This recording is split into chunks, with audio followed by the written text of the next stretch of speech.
ఉంటుంది. అందులో మస్తాన్ సాయితో వీడియో కాల్లో ఉన్నాను, నేను పోలీస్ ఆఫీసర్తో కాదు. వీడియోలలో ఉన్నటువంటి యువతలు ఎవరైతే ఉన్నారో వాళ్ళకి సంబంధించి మీరు వాళ్ళతో టచ్లోకి వెళ్ళారా? కొన్ని అభియోగాలు కూడా వస్తున్నాయి, మాకు ఎటువంటి ఇబ్బంది లేదు, మమ్మల్ని అనవసరంగా ఇబ్బందులు గురి చేస్తుందని చెప్పని వేరే వాళ్ళ నుంచి ఆడియో కాల్స్ కూడా వాళ్ళు లీక్ చేసినటువంటి సందర్భం కూడా ఉంది.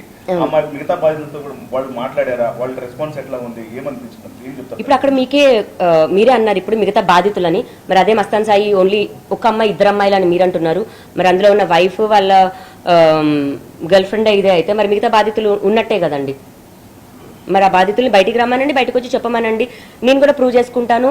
వాళ్ళే నాకు ఫోన్ చేసి ఆ వీడియోలు డిలీట్ చేయాలి లావణ్య, ప్లీజ్ ఆ డిలీట్ చేసేదానికి నువ్వు హెల్ప్ చేయి, ఎందుకంటే వాడు ఎంత సైకోనో మాకు తెలుసు. అండ్ చాలా మంది అమ్మాయిలు వీడి దాడి తట్టుకోలేకే ఫారెన్కి వెళ్ళిపోయారు. ఒక 4 అమ్మాయిలు ఫారెన్లోనే ఉన్నారు. వాళ్ళ ఎవరి పేర్లు నేను చెప్పదలుచుకోలేదు. నేను ఏ శిక్షకైనా సరే నేను రెడీగా ఉన్నాను. అదంతా డిజిటల్ ఎవిడెన్స్ అండి. అతను ఎన్ని సంవత్సరాల నుంచి వీడియోలు తీస్తున్నాడు, రోజుకి ఎన్ని తీస్తాడు, ఒక మనిషి ఒక మెమొరీగా పెట్టుకోవాలి, ఒక అమ్మాయిది గుర్తుగా పెట్టుకోవాలి. కొన్ని తన పర్సనల్ అన్నా 1 or 2 ఉంటాయి. 200 300 వేసి సంఖ్యలో చెయ్యడు. నెలకు అతను దాదాపుగా ఒక 500 వీడియోల వరకు చేస్తుంటాడు ఒక్క అమ్మాయివి. మళ్ళీ ఏ అమ్మాయికి అమ్మాయితో మాట్లాడుతున్నాడు అని కూడా తెలియదు. అంత చేస్తున్నాడు అంటే కారణం ఎందుకు చేస్తున్నాడు అనేది మీకే తెలియాలి.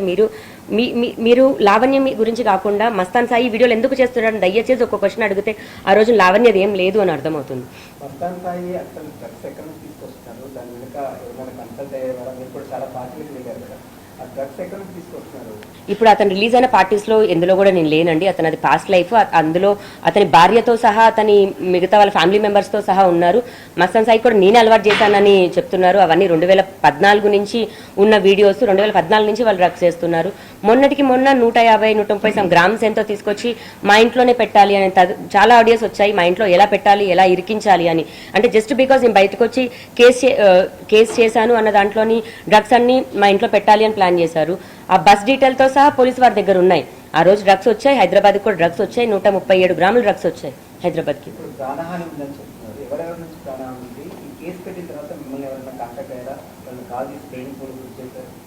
నన్ను బెదిరిస్తున్నారండి, నాకు థ్రెట్ కాల్స్ కూడా వస్తున్నాయి. ఇక్కడితో ఇదంతా నువ్వు ఆపేయి అని అంటున్నారు, లేదా చంపేస్తామని.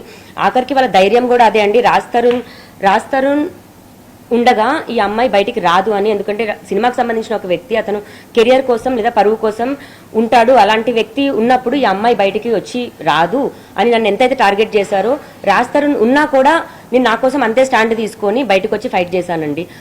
అందులో ఇప్పటికి కూడా కోల్పోయింది నేను, రాజ్ తరుణే. ఎంత ఇదైపోయామో ఈ రోజుకి కూడా జరిగి మొత్తం 7-8 నెలలు వస్తుంది. ఇప్పటికీ కూడా రాజ్ వర్క్ చేసుకోకుండా ఇదయింది. దయచేసి ఇంకా లావణ్య, రాజ్ తరుణ్ ఇది పక్కన పెట్టేసి వీడియోస్ అతను ఎందుకు తీస్తున్నాడు, డ్రగ్స్ ఎందుకు తీస్తున్నాడు, అంత మొత్తంలో అంత క్వాంటిటీ డ్రగ్స్ ఎందుకు తేవాల్సి వస్తుంది అన్నది బయటకు రావాలండి. ఇప్పుడు 4 గ్రామ్స్ ఉన్న డ్రగ్స్ దొరికిన లావణ్య కేసును అమ్మాయిని జైలుకి పంపించారు.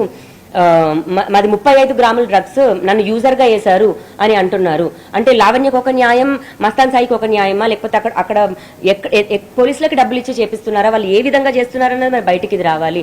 వాళ్ళు మాత్రం తప్పించుకుంటారు. 4 గ్రాములు మరి లావణ్య ఎక్కడ కొనింది, నేను ఎక్కడ కొన్నాను, లావణ్య మరి 4 గ్రాములు ఏం చేసింది, నేను ఎక్కడ అమ్మాను, మరి నా కస్టమర్స్ ఎవరు, ఇవి ఏమీ ఉండవండి. ఏ సాక్ష్యాలు ఉండవు. నేను ఆ పని చేయలేదు. కానీ నేను శిక్ష అనుభవించి వచ్చాను. జైల్లో 43 రోజులు ఉన్నాను. నేను చాలా రోజులు కలిసి ఉన్నారు. ఇంత రప్చర్ అయిన తర్వాత తిరిగి మీతో ట్రావెల్ చేసేందుకు రెడీగా ఉంటాడని అనుకుంటున్నాను. నేను నిజంగా దాని గురించి అయితే ఆలోచించలేదండి. దేవుడు ఏం రాస్తే అది. కాకపోతే రాజ్కి నేను మనస్ఫూర్తిగా అయితే క్షమాపణ కోరుతున్నాను. నేను చేయాలనుకుంది అయితే ఇదే అల్టిమేట్గా. అది అయితే రాజ్కి తెలుసు.